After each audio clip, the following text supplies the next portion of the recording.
Hey listeners, it's Paul Andriola here. Why not join our community at Small Cap Discoveries, where we offer our members direct access to some of the best microcap investment opportunities available. Our members are getting access to premium microcap financings, research reports, and direct access to management. Sign up today at www.smallcapdiscoveries.com.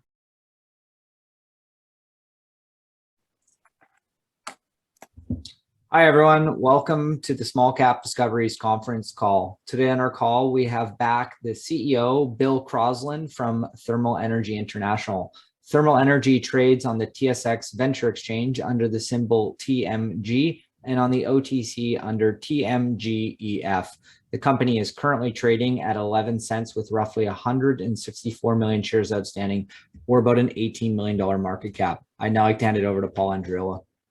Thanks a lot, Trevor. Happy to have Bill back. You're a veteran with us now. I think this is the third or fourth time you've been with us, but great to have you back for an update. Thermal energy, the word energy, of course, is on everybody's lips right now. So, perhaps pretty timely to have you on board here. But Bill, before we get into any sort of updates, refresh everybody's memory, tell everybody what thermal energy is all about. Yeah, thanks, Paul and Trevor. I will do that. And thank you, everybody, for your continued interest. I know some of you have probably heard the story, but I'll go through it very quickly anyways, just to refresh your memory. It's been a while. So, as Paul said, Thermal Energy International, we're in the energy efficiency and carbon emission reduction business. We're a proven, profitable provider of carbon reduction solutions, primarily to very large multinational customers. So our customers are some of the world's largest companies, where we've sold multiple sites, multiple orders. So the standard forward-looking statement. So just a quick compelling investment. So investment summary, fast-growing global market with very strong fundamentals. And as you can probably guess, they've gotten even better. They got a lot better as a result of COVID. They're getting even better now as a result of the political situation in Europe. So virtually every company in every country has very aggressive carbon emission reduction targets and significantly increasing costs in energy and carbon. So in short, for us, the market is building back better. But even before that, we were an established company prior to COVID with some very solid results, 30+ compound annual growth rate over 5 years, right up to the COVID situation. Extensive multinational client base, 80% of our business is repeat orders with those customers. And we've continued to build the business throughout COVID so that we can emerge stronger. And so we're building thermal energy back better. And despite all that, the valuation just keeps getting better. The stock has trailed off over the last year, a fair bit. My premise is we are building back better to exceed our results in pre-pandemic levels. If you look at what we're trading at compared to our pre-COVID levels, and I'll show you how we're getting back there very quickly. It's about 7.7 times enterprise value to pre-COVID revenues. So the valuation is building back better as well. So that's the theme, building back better. Okay, so very quickly what we do, just to refresh your memory, we design, engineer, and deliver innovative and custom carbon emission reduction and sustainable energy solutions for very large multinational companies. Most of our projects are based on our own proprietary technology, a growing suite of proprietary technologies. We want to provide our customers whatever they need, regardless of the technology. So we keep adding to it. So we have a good complementary base of technologies. You can see here. We started the company with FluAce. We acquired GEM about 10 years ago and Dryrex about 10 years ago. And then 2018, we added the boiler room equipment, the stuff in orange. And then just this past year, we added SOFEM in 2021. Historically, and this is pre-COVID, about 70% of our revenue was a turnkey solution. That's where we develop, we design it, we implement a total turnkey package for the customer with guaranteed performance. That was about 70% of revenue. It's currently only about 50%. Custom equipment was the other part where the client just wants the piece of equipment. They don't want us to develop the project. They don't want us to implement it.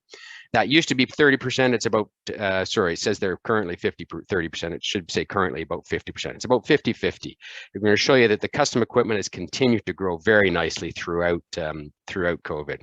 The order to revenue lead times is anywhere from about 3 to 12 to 24 months for turnkey solutions. 3 months to 6 months for custom equipment, 1 to 2 years for turnkey solutions. And all of our projects are developed in partnership with the customer. We're a sole source delivery model, so we have to develop close relationships with all our customers, rarely involved in competitive pitches. Maybe at the start of the relationship, but after that, we prove our worth, and after that, we're developing with them. And it really is sustainability that pays for itself. Paybacks of between 2 to 5 years.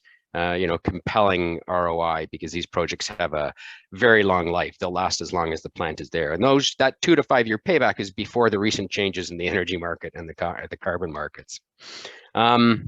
So this is the more recent stuff, dramatically improving fundamentals. For the last 12 months, we've seen some pretty improvements in our market, primarily because people were aggressively reducing carbon. They wanted to address, climate change and carbon emissions, and they were aggressive carbon emission reduction targets.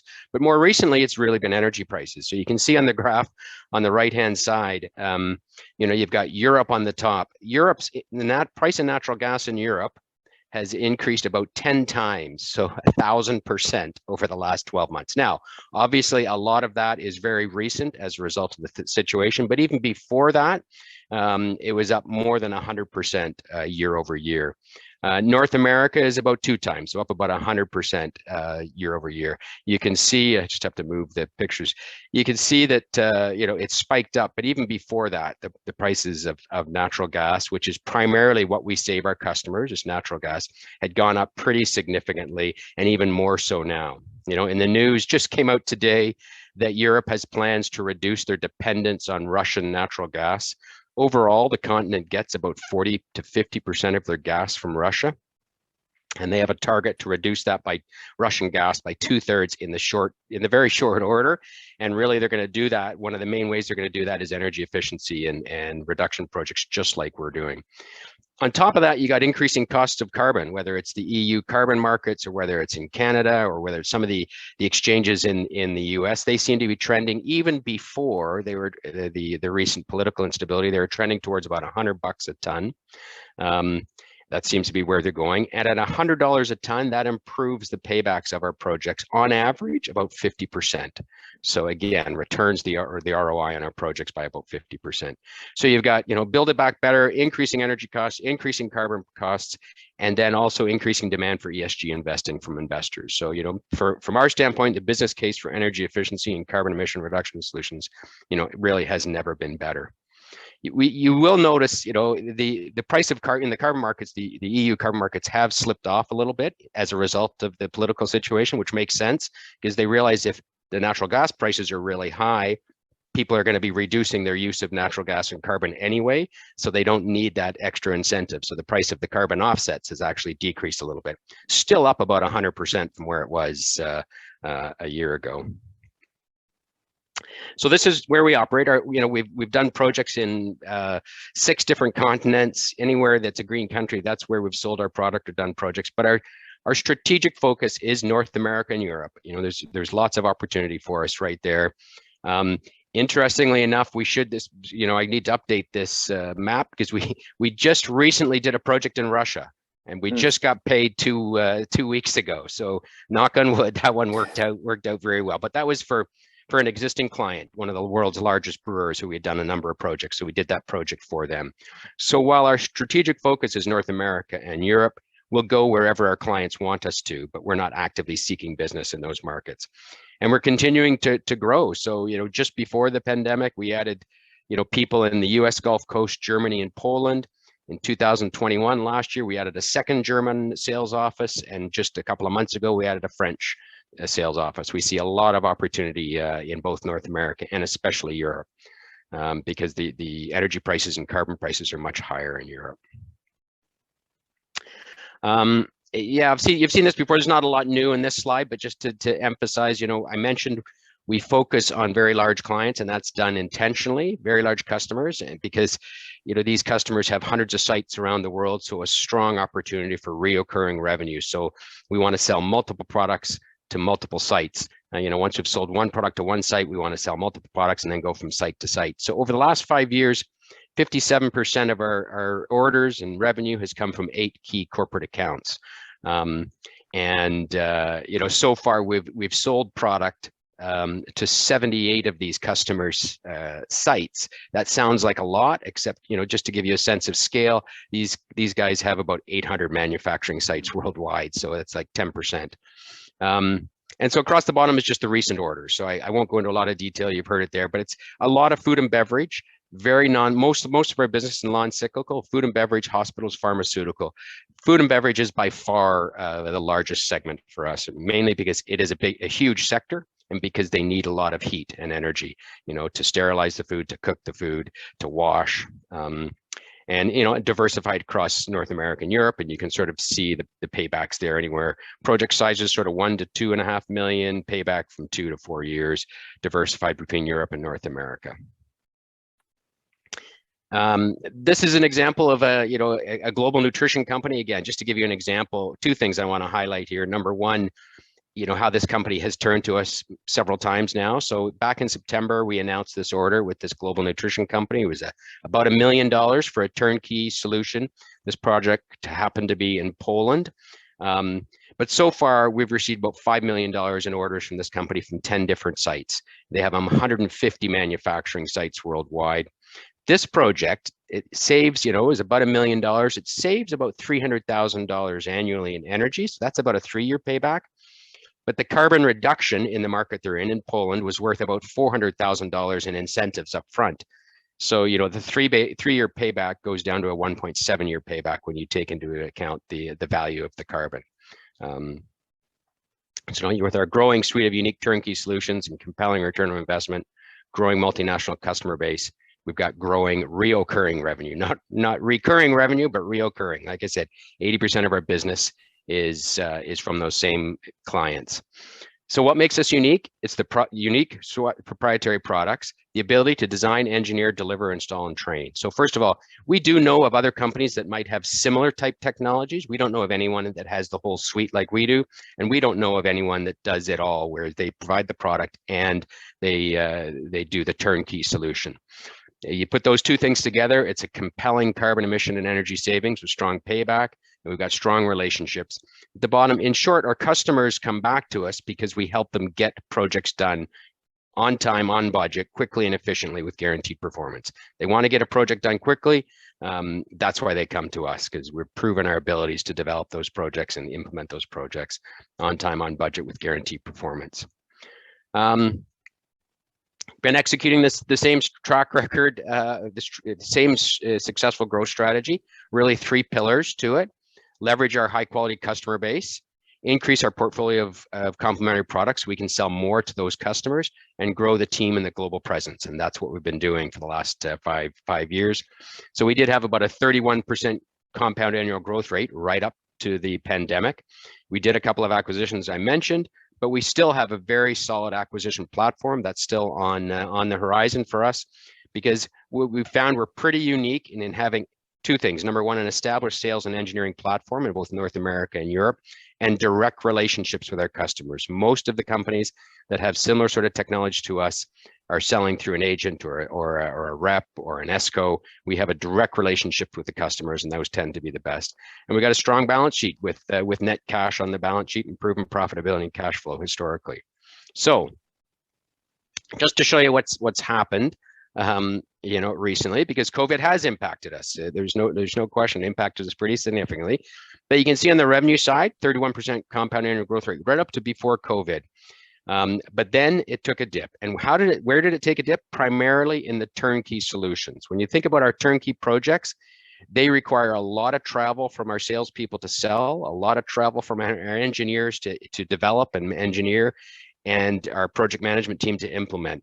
So those were the project, and they're big projects. So they were mostly the COVID had the greatest impact on them. The travel restrictions, the site lockdowns, companies focused on other things. You know, but despite COVID, we ended 2020 with record revenue of about $21 million annual revenue. And, you know, for 2021, revenue dipped to about $15 million. The key is turnkey solutions were down 48%. but custom equipment was actually, in the heat of COVID, was still up about 5 to 10%. So custom equipment continues to grow very well. Cash and working capital remain strong. So we're in a very strong position to continue our track record of growth. So just to highlight a little bit here on custom equipment, just to see what has been happening, you can see that the order intake is growing very nicely. So again, last 12-month order intake is 54% of our pre-pandemic levels, which was our previous record, 44% ahead of 2020. So you can see the order intake is going up very nicely. The revenue is increasing, but not quite as well. And that's primarily because of, you may have heard, there's labor shortages, there's material shortages. So, you know, we got this huge backlog waiting for us, waiting to ship out the door. We might just be missing one part here, one part there. So it will come through. Everybody's being faced by the same issue. Customers are not concerned about it, but you know, they want us to get it out. So you can see orders are growing strongly, revenue is growing, but not as strong as orders, and therefore the backlog is up, you know, stronger than it's ever been. And you know, we will work our way through that. On the Turnkey Solutions, the Turnkey projects is a little bit different. So while project development activity levels are exceeding the pre-pandemic levels, the revenue hasn't yet caught up because it's a fairly long sales cycle. So as I mentioned earlier, you know, our Turnkey Solutions require significant site visits to sell, to develop, to engineer, and to implement. A sales cycle is typically, for a big project, about 2 years, and then another year to implement. So it's about 1 year for project development, and then once you've developed the project, it's about a year to get the order. So 1 year to sell the project development. But the good news is, you know, our level of project development, paid project developments, where the customers are paying us to develop projects for them, is higher than it's ever been. And it's 55% higher than it was the pre-pandemic. So again, this is a big, you know, backlog of opportunity that's building up, that's starting to break. All of our customers are much more interested now in carbon emission reductions and energy savings than they have ever been before. And that's showing in record levels of project development, which eventually will hit the income statement. So just very quickly, the capital structure, recent, you know, you can see the stock charts, not an impressive stock chart for the last year, but probably not too dissimilar from a lot of other companies in the renewable and sustainable space. A lot of companies sort of peaked out in sort of April last year when people thought the pandemic was going to be over shortly, and it isn't. It's sort of dragged on and on. You know, so 11 cents is where it's trading at now, down significantly, obviously, from our high. As I mentioned, that results in about an $18 million market cap and about an $18 million enterprise value. Enterprise value to pre-COVID revenue is only 0.7, but even with COVID revenue, we're only at 1.4 times revenue. So still a pretty good valuation, even with the reduced revenues. You know, Paul mentioned about 160 million shares outstanding. I own about 4%. I've purchased all of that in the open market. Well, not all of it, but probably 95% of it in the open market. 5% might have been a few options, but almost all of it has been purchased in the open market. Same with that 9% that's owned by management directors. There's no founders of the company left. The company's been around for a long time. So that entire 9% has been purchased on the open market. So, you know, people are the directors and management have actively invested in the company. So why invest now? The world's never been more committed to reducing carbon emissions and energy, that's for sure. We continue to be in a perfect position to help our multinational customers achieve their increasingly aggressive carbon reduction targets. And we're well on our way to returning to pre-COVID levels of performance. You know, so that's my investment thesis. If you believe we can get back to the COVID levels of performance, and I believe we can, then it's a pretty compelling investment opportunity, because our valuation doesn't reflect either our proven growth and profitability, the significant market improvements, or the current levels of activity. So in short, proven profitable growth story, compelling valuation. And that's about it. Fantastic. Thank you so much for that, Bill. Lots of questions I want to ask, but I want to remind everybody that's listening, feel free to use your chat function to ask Bill a question, and I'll do my best to ask for you guys. Why don't we just jump right into it? I mean, energy, like I said at the top of the show here, energy is obviously in everybody's mind right now. You clearly help customers, you know, save money and save energy costs. But Europe is the epicenter of everything that's going on right now. How much of your business, or maybe more importantly, how much of your sort of backlog is Europe?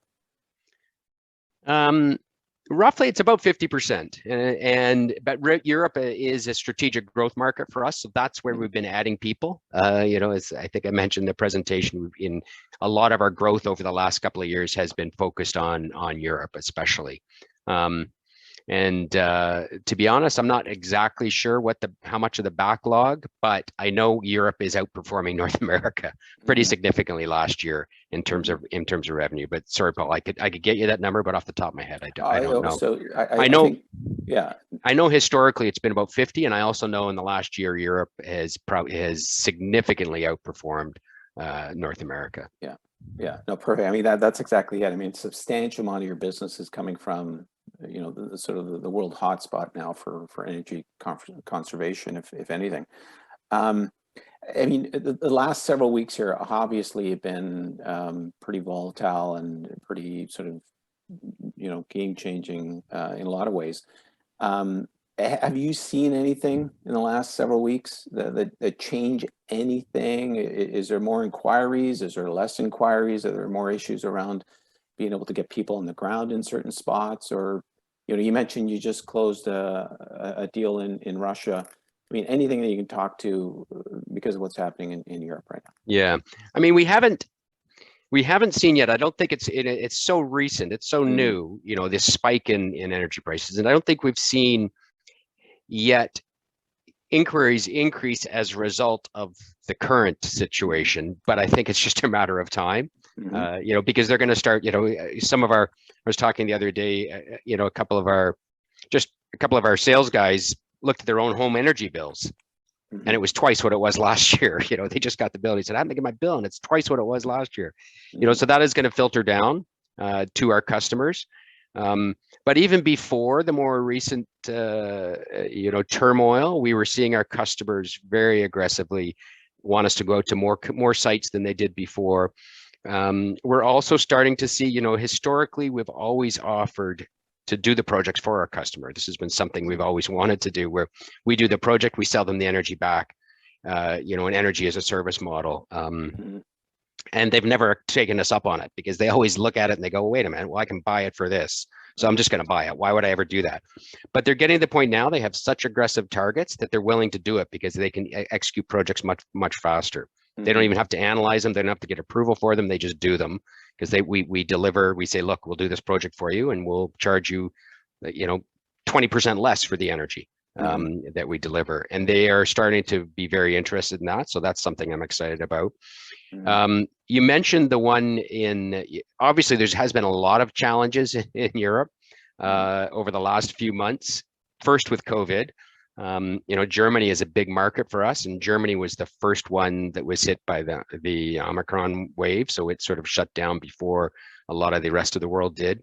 And so it's sort of rotating, but right now, restrictions are lifting. I think everybody understands, people just have to deal with it, and we got to move on. A big chunk of the population is vaccinated in most countries, and if you're not, you're willing to take the risk. So we just have to sort of move on, and that's what we're seeing.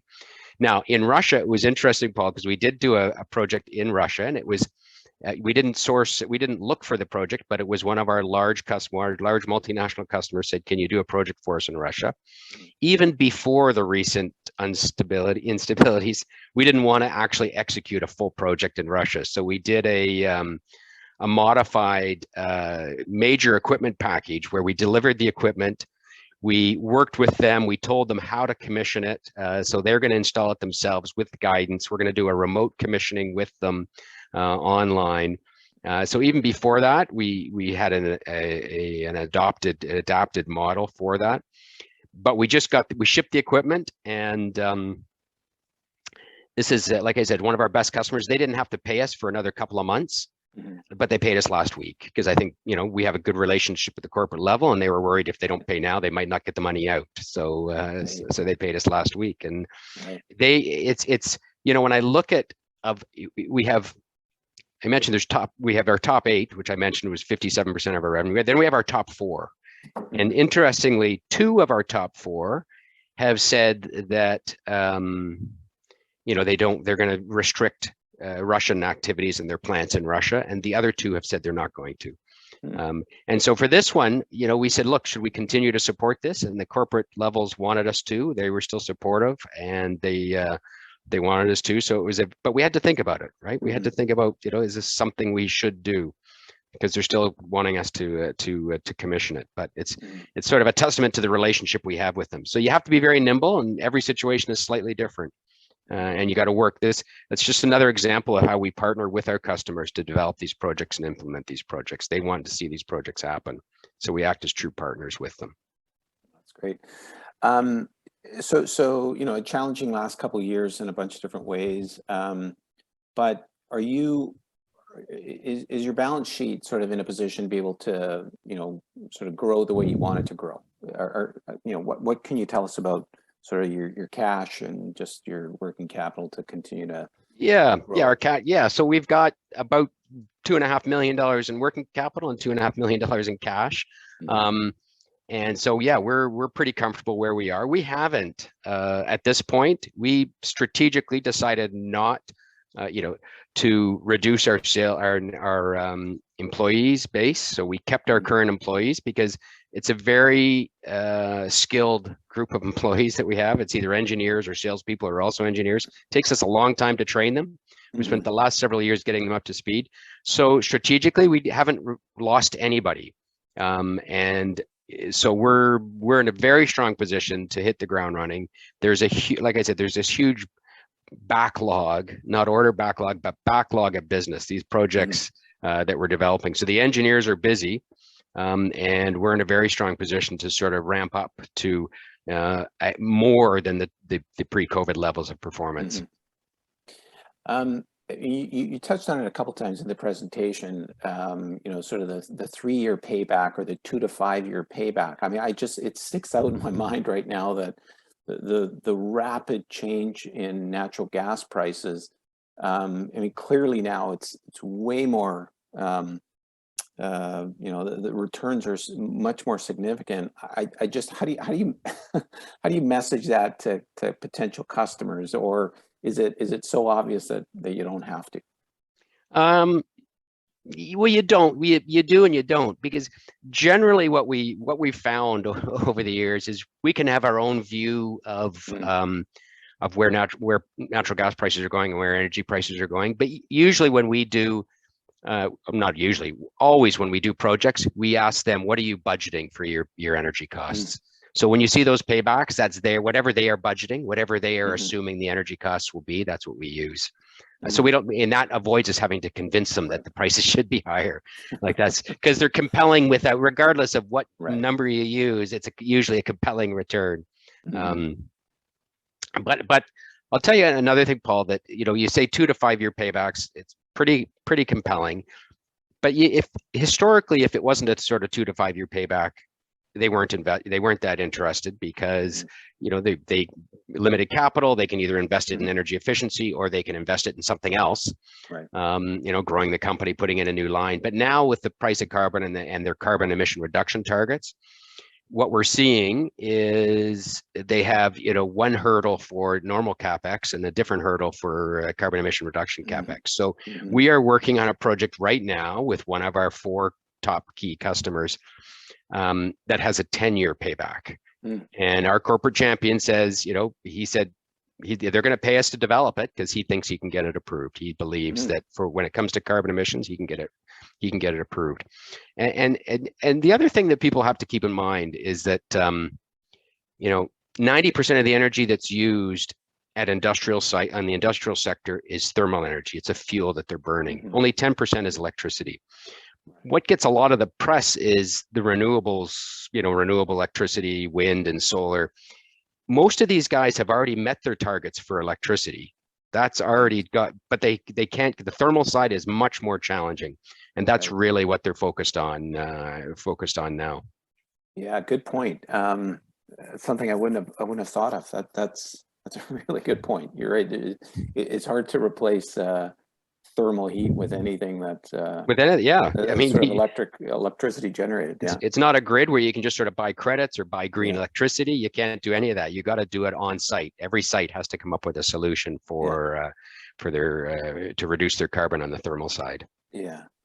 Now you mentioned some challenges. Why don't we talk a little bit more about that? I mean, there's a variety of challenges, everything from manpower to getting equipment to getting raw material, getting moving people around, things like that. Why don't we just sort of give us your sort of top 2 or 3 challenges that the business is facing right now? Yeah, probably the top challenge is moving people around and material. We price our product. I mean, we always have, when we do a project, we have price controls, but it's just getting that product, actually sourcing it. So we use a lot of stainless steel. So our stainless steel supplier in the US, where he used to be able to provide us stuff in a month, now it's sort of 3 months lead time before he can get us the product. That's what's causing a big delay.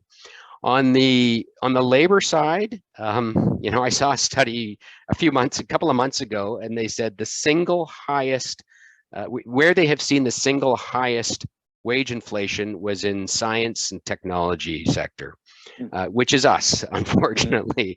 So we did, when we went through, we have a great group of employees. When we went through the worst of COVID, everybody took, a 15% pay cut. But back at this fall, when we, knock on wood, we thought we were coming out of it, we paid them back that 15% and we caught them up.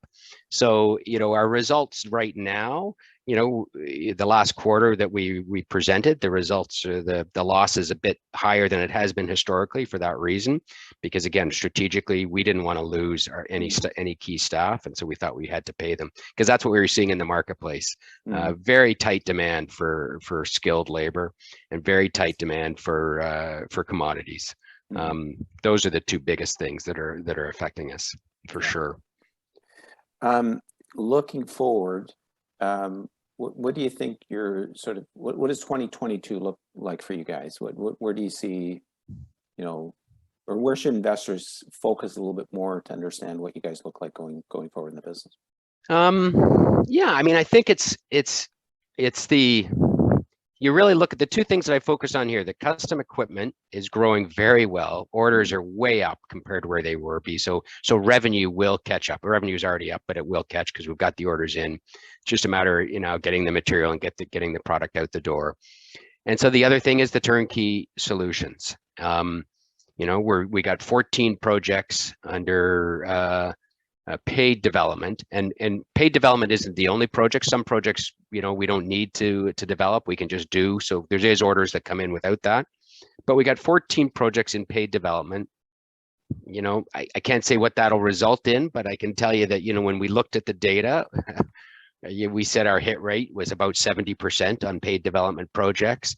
Our projects are usually, $1 to $2 million each. And, it was on average about a year after we got the project, after we developed the project, that we got the order. So that sort of gives you a sense of what 14 projects in paid development represents. Gotcha. And just in general, we always sort of ask investors, what sort of catalysts or metrics should we be watching for? Apart from, the project here or the project there, is there anything else that we should keep close eye on to see that everything's sort of executing? Well, we are going to start. We started reporting the project development. So really, it is the PDAs, because that is that's an early indicator of heat recovery and big project orders. So that's it, and the energy prices, obviously, energy and carbon. Those are the 3 things that energy and carbon prices is what I look at, for sure. And I mentioned just today, I can't remember whether I said this in the presentation or not, but I just saw it just before I got on the call. Germany in particular, big market for us. I think something like 40% of their energy, 40% of their natural gas comes from Russia. And they've set a target to reduce that by 2/3, reduce their dependence on Russian natural gas by 2/3 by the end of 2022. And the only way they can do that is, get liquefied natural gas, Mhm. and B, do energy efficiency. And that's what they said. There's three things they want to do: energy efficiency, sustainability, and liquefied natural gas. So, Mhm. and with energy efficiencies, they said they were going to add more incentives. So they have to help their companies get off it. So we see that, it's terrible, but it's good news for us, right? So yeah. So clearly that again, that is something I think it makes sense to watch out for, is any of these European countries instituting, direct incentives that are going to drive even more sort of demand for these type of right. products. Yeah. Demand to either reduce energy and reduce carbon. Those are the two things, Right. and for sure, right now energy prices are so high they don't need to do anything on the price of carbon. Yeah, exactly. No, it You makes know. sense. Well, this is great. Like I said, it seems like you guys are well positioned in terms of a very timely issue right now. Bill, is there any other key message or sort of parting message you want to make sure everybody walks away with today? Yeah, just that. Listen, I feel very, when I look at it, we are building back better, and we are approaching pre-COVID levels of performance. But I'll be honest, and probably a lot of people in this boat, it's taken a lot longer than I ever imagined when we started this. Mm-hmm. So we started building back and spending more money sort of 6 or 8 months ago, because that's when we saw it ending, and that's when we thought it would end. And of course, then you had the Omicron, and that sort of set us back a bit. So, it's just to say it hasn't gone the way we wanted it. I don't think it's gone the way anybody's wanted it. It's taken longer than we thought, but it continues to build positively. So the outlook continues to get better. It's just taking longer to come to fruition, for sure, from my standpoint. So it's frustrating, but every day we seem to think the market gets a little bit better for us, and the outlook looks a little bit better. But we need to get those orders in. So that's what we're focused on. Fantastic. Well, thank you. Now, if anybody wanted more information on the business, what website or what's the point of contact? How best should they reach out? Everything they need, whether they want to contact directly or when they need information, is at thermalenergy.com. Perfect. Thermalenergy.com. Well, this has been great. Well, Bill, thank you. Thank you as always for joining us. We've been speaking with Bill Crossland, CEO of Thermal Energy International, TMG, on the Venture Exchange.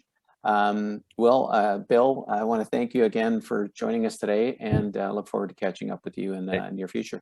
Thanks, Paul. Thanks, Trevor, and thanks everyone for their interest. And don't hesitate to reach out to me if you have any further questions. Take care. Thank you.